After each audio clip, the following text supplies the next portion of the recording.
Bonjour, nous sommes le vendredi 15 novembre 2014 et j'ai plusieurs sujets à aborder avec vous. Je vais commencer par la question de l'amour-propre.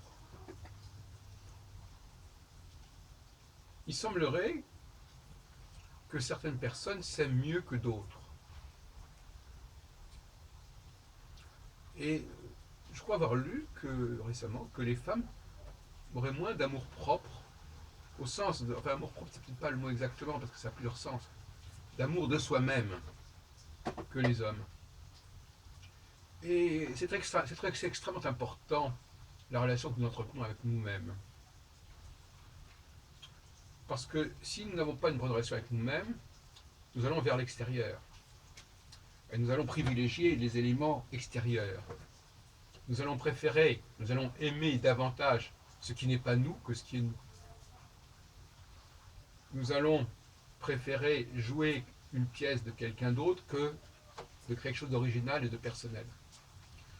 Donc ça va très loin. Et on pourrait imaginer que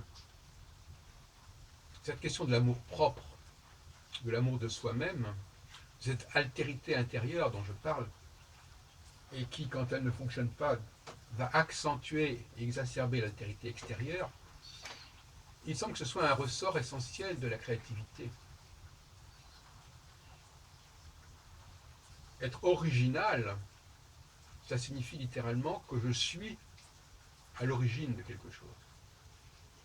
Et c'est pas donné à tout le monde d'être original. Il y a des gens qui préfèrent ne pas s'intéresser à leur originalité, c'est-à-dire à ce qui viendrait d'elle-même, et qui préfèrent adopter ce qui a été fait par d'autres. Voyez-vous, nous avons toute cette problématique qui se pose, euh, qui va loin, par exemple, aimer, s'écouter, aimer, s'intéresser à ce qui nous vient à l'esprit, s'intéresser au cheminement mental que nous avons en nous-mêmes, être à l'écoute de soi-même. Et quand je dis à l'écoute de soi-même, c'est une façon de parler parce que c'est possible que nous soyons inspirés par d'autres énergies, par d'autres messages, par d'autres entités. Peu importe. C'est quand même à l'écoute de ce qui vient à travers moi-même et non pas de ce qui vient à travers les autres. Et donc inversement,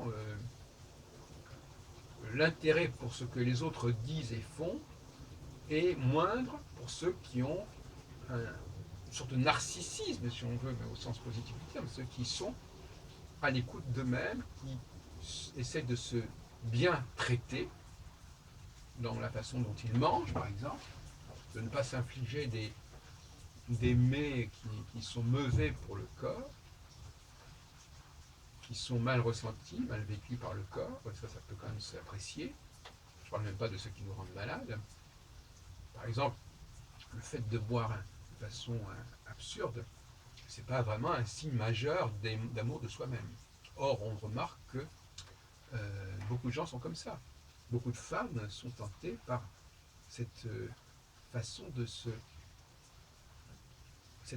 détruire soi-même symboliquement, cette façon de se suicider symboliquement, n'est-ce pas, dans cette espèce d'ivresse que l'on s'impose, que l'on inflige à son corps, comme si on avait un compte à rendre à son corps et à son âme aussi d'ailleurs, parce que et on est dans le rapport corps-esprit à ce niveau-là, au niveau de nous-mêmes.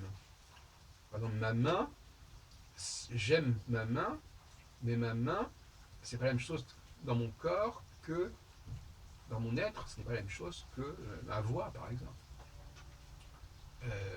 etc. Mes dents, c'est pas la même chose que mes cheveux, etc. etc. Mais c'est un ensemble. Donc, s'aimer soi-même, c'est important.